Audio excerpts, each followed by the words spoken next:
Hello, नमस्कार दोस्तों। आज मैं आपके सामने एक मलयालम कहानी कंचा के हिंदी अनुवाद के साथ प्रस्तुत हूँ। इस कहानी के लेखक टी पद्मनाभन जी हैं। इन्होंने बाल जीवन और बच्चों के मनोविज्ञान का अति सुंदर चित्रण इस कहानी में किया है। तो आइए हम इस कहानी को शुरू करते हैं। कंचा।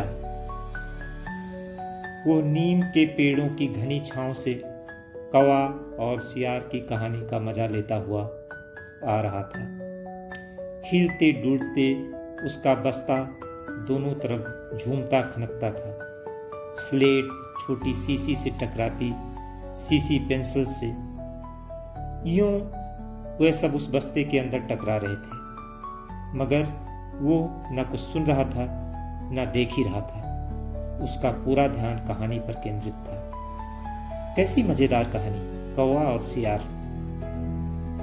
सियार कौवे से बोला, प्यारे कौवे, एक गाना गाओ ना, तुम्हारा गाना सुनने के लिए तरस रहा हूं। कौवे ने गाने के लिए मुंह खोला तो रोटी का टुकड़ा जमीन पर गिर पड़ा। सियार उसे उठाकर 9 तो 11 हो गया। वो जोर से हंसा, बुद्धू कौवा कहीं का। चलते चलते दुकान के सामने पहुंचा। वहां अलमारी में कांच के बड़े जार कतार में रखे थे। उनमें चॉकलेट, पेपरमिंट और बिस्किट थे। उसकी नजर उनमें किसी पर नहीं पड़ी। क्यों देखे, उसके पिताजी उसे बराबर ला देते हैं। फिर भी एक नए जार ने उसका ध्यान आकृष्ट किया। कंधे से लटकते बस्ते का फीता एक तरफ हटाकर उस जार के सामने खड़ा टुकुर टुकुर देखता रहा। नया नया लाकर रखा है। उसके पहले उसने वो चीज यहां नहीं देखी थी। पूरे जार में कंचे हैं, हरी लकीर वाले बढ़िया सफेद गोल कंचे, बड़े आंवले जैसे। कितने खूबसूरत हैं। अब तक ये कहाँ थे? शायद दुकान के अंदर। अब दुकानदार ने उसे दिखाने के लिए बाहर रखा होगा। उसके देखते देखते जार बड़ा होने लगा। वो आसमान सा बड़ा हो गया तो वो भी उसके भीतर आ गया। वहां और कोई लड़का तो नहीं था, फिर भी उसे वही पसंद था। छोटी बहन के हमेशा के लिए चले जाने के बाद वो अकेले ही खेलता था। वो कंचे चारों तरफ बिखेरता, मजे में खेलता रहा। तभी एक आवाज आई, लड़के, तू उस जार को नीचे गिरा देगा। वो चौंक उठा। जार अब छोटा बनता जा रहा था। छोटे जार में हरी लकीर वाले सफेद गोल कंचे, छोटे आंवले जैसे। सिर्फ 2 लोग हैं वहां पर, वो और बूढ़ा दुकानदार। दुकानदार के चेहरे पर कुछ चिड़चिड़ाहट थी। मैंने कहा ना, जो चाहते हो वो मैं निकाल कर दूं। वो उदास हो अलग खड़ा रहा। क्या कंचा चाहिए? दुकानदार ने जार का ढक्कन खोलना शुरू किया। उसने निषेधार्थ में सिर हिलाया। नहीं।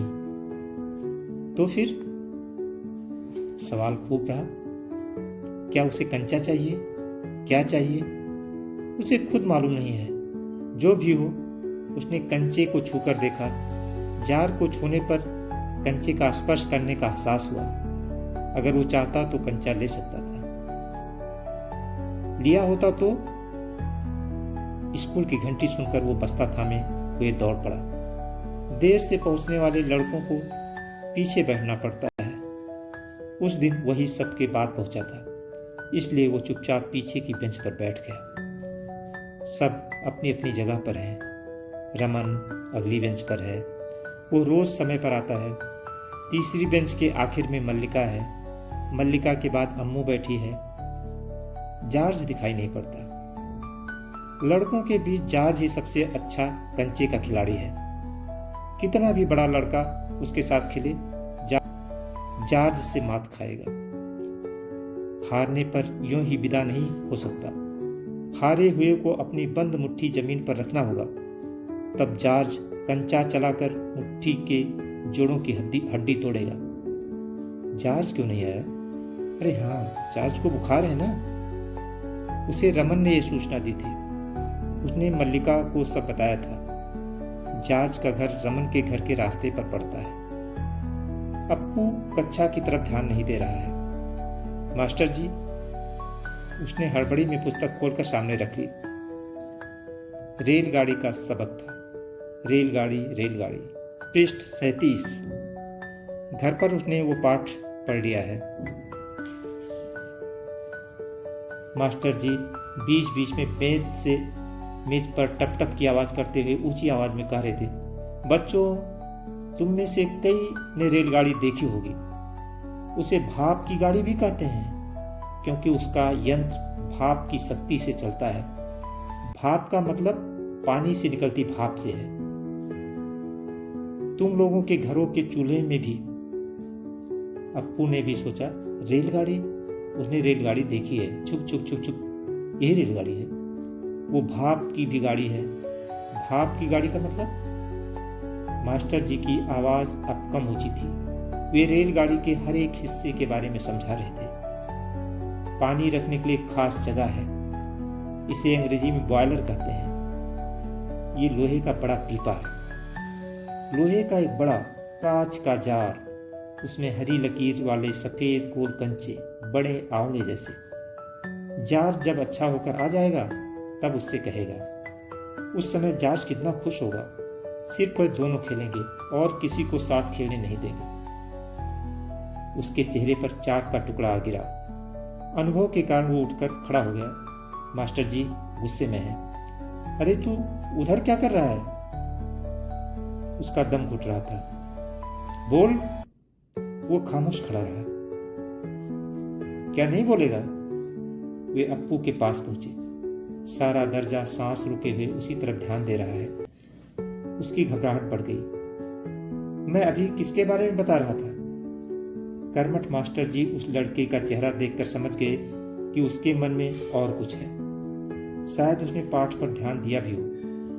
अगर दिया है तो उसका जवाब उसके मन से बाहर ले आना है। इसी में उनकी सफलता है। हाँ हाँ बता, डरना मत। मास्टर जी ने देखा अप्पू की जबान पर जवाब था। हाँ, वो कांपते हुए बोला, कंचा कंचा। वे सब पका गए। दर्जे में भूचाल था। Stand up. मास्टर साहब की आंखों में चिंगारियां सुलग रही थी। अप्पू रोता हुआ बेंच पर चढ़ा। पड़ोसी दर्जे के टीचर ने दरवाजे से झांक कर देखा, फिर सम्मिलित हंसी। रोकने की पूरी कोशिश करने पर भी वो अपना दुख रोक नहीं सका। सुबकता रहा। रोते रोते उसका दुख बढ़ता ही गया। सब उसकी तरफ देख देख कर उसकी हंसी उड़ा रहे थे। रमन, मल्लिका, सब लोग। बेंच पर खड़े खड़े उसने सोचा, दिखा दूंगा सबको। जॉर्ज को आने दो। जॉर्ज जब आवे, जॉर्ज के आने पर वो कंचे खरीदेगा। इनमें से किसी को खेलने नहीं बुलाएगा। कंचे को देख के ललचाएंगे। इतना खूबसूरत कंचा है, हरी लकीर वाले सफेद गोल कंचे, बड़े आंवले जैसे। तब शक हुआ, कंचा मिले कैसे?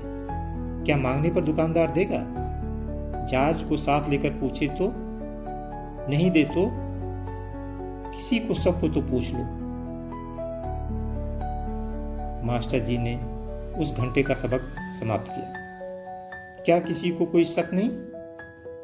अप्पू की शंका अभी दूर नहीं हुई थी।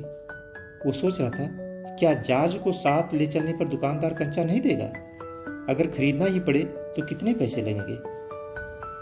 रमन ने मास्टर जी से सवाल किया और उसे सवाल का जवाब मिला। अम्मड़ी ने शंका का समाधान कराया। कई छात्रों ने यह दोहराया। अप्पू क्या सोच रहे हो? मास्टर जी ने पूछा। पूछ लो ना, शंका क्या है? शंका जरूर है। क्या जॉर्ज को साथ ले चलने पर दुकानदार कंचे देगा? नहीं तो कितने पैसे लगेंगे? क्या 5 पैसे में मिलेगा? 10 पैसे? क्या सोच रहे हो? पैसे? क्या? कितने पैसे चाहिए? किसके लिए? वो कुछ नहीं बोला। हरी लकीर वाले सफेद गोल कंचे उसके सामने से फिसलते गए।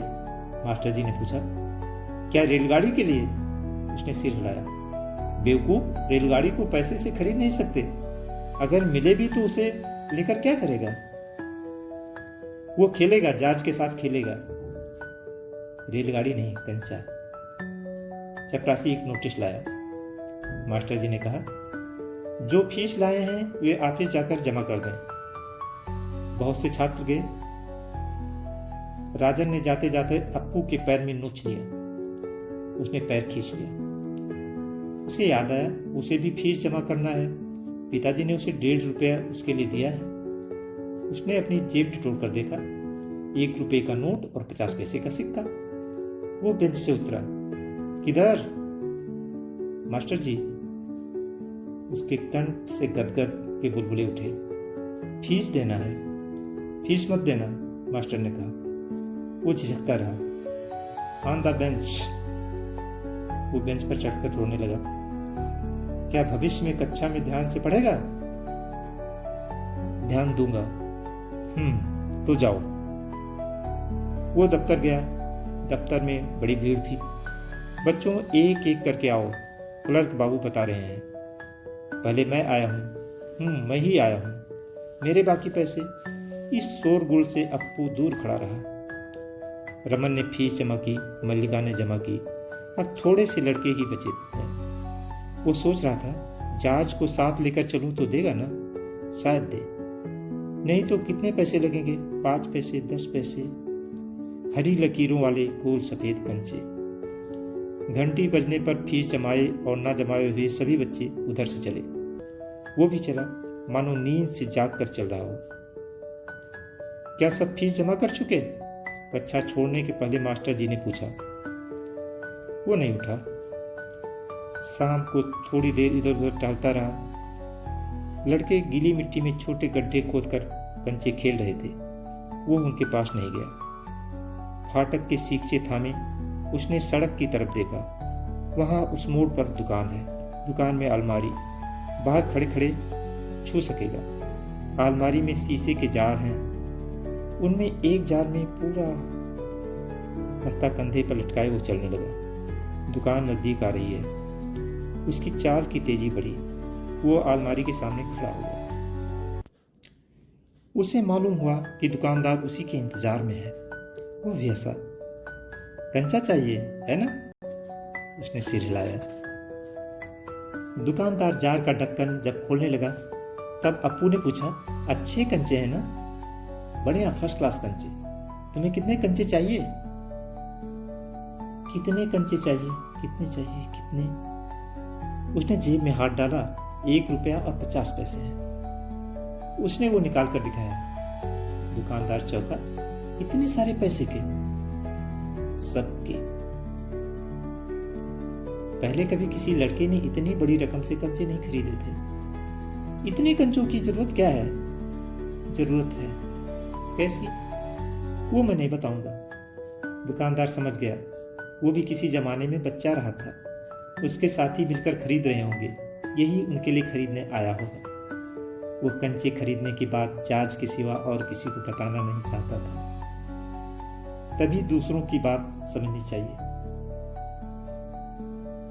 दुकानदार ने पूछा, क्या तुम्हें कंचा खेलना आता है? वो नहीं जानता था। तो फिर कैसे कैसे सवाल पूछ रहा है? उसका धीरज जवाब दे रहा था। उसने हाथ फैलाया। दे दो। दुकानदार हंस पड़ा। वो भी हंस उठा।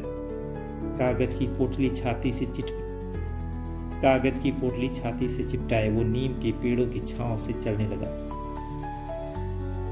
कंचे अब उसकी हथेली में है, जब चाहे बाहर ले सकेगा। उसने पोटली लाकर देखा। वो हंस रहा था। उसका जी चाहता था काश वो पूरा जार उसे मिल जाता। जार मिलता तो उसको छूने से ही कंचे छूने का एहसास होता। एकाएक उसे शक हुआ, क्या सब कंचों में लकीरें होंगी? उसने पोटली खोलकर देखने का निश्चय किया। बस्ता नीचे रखकर वो धीरे से पोटली खोलने लगा। पोटली खुली और सारे कंचे बिखर गए। वे सड़क के बीचों बीच पहुंच रहे थे। क्षण भर शक पकाने के बाद वो उन्हें चुनने लगा। हथेली भर गई। वो चुने हुए कंचे कहाँ रखे? स्लेट और किताब बस्ते से बाहर रखने के बाद कंचे बस्ते में डालने लगा। 1 2 3 4। एक कार सड़क पर ब्रेक लगा रही थी।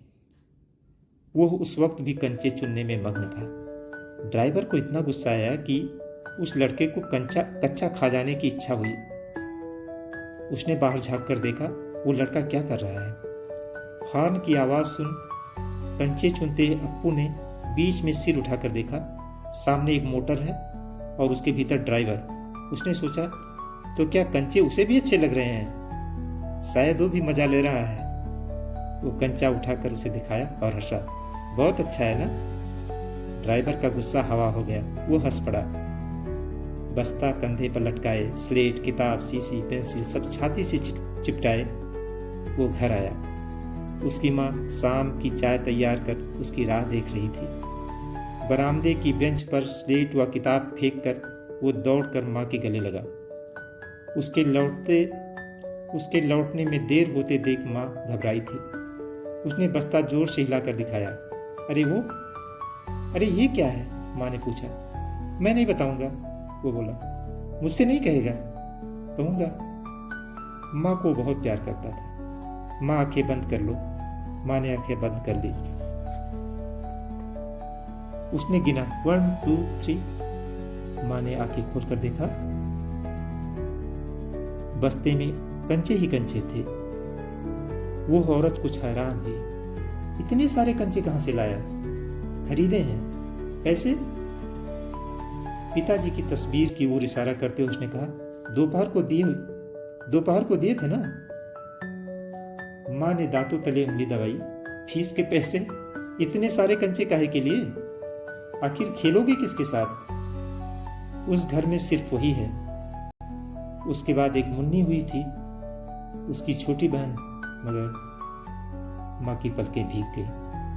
उसकी माँ रो रही है। अप्पू नहीं जान सका कि माँ क्यों रो रही है। क्या कंचा खरीदने से? ऐसा तो नहीं हो सकता। तो फिर? उसकी आंखों के सामने बूढ़ा दुकानदार और कार का ड्राइवर खड़े खड़े हंस रहे थे। वे सब पसंद करते हैं, सिर्फ माँ को कंचे क्यों नहीं पसंद आए? शायद कंचे अच्छे नहीं हैं। बस्ते से आंवले जैसे कंचे निकालते हुए उसने कहा, बुरे कंचे हैं, है ना? नहीं, अच्छे कंचे हैं। देखने में बहुत अच्छे लगते हैं ना? बहुत अच्छे लगते हैं। वो हंस पड़ा। उसकी माँ भी हंस पड़ी। आंसुओं से गीले माँ के गाल पर उसने अपना गाल सटा दिया। उसके दिल से तब खुशी छलक रही थी। धन्यवाद।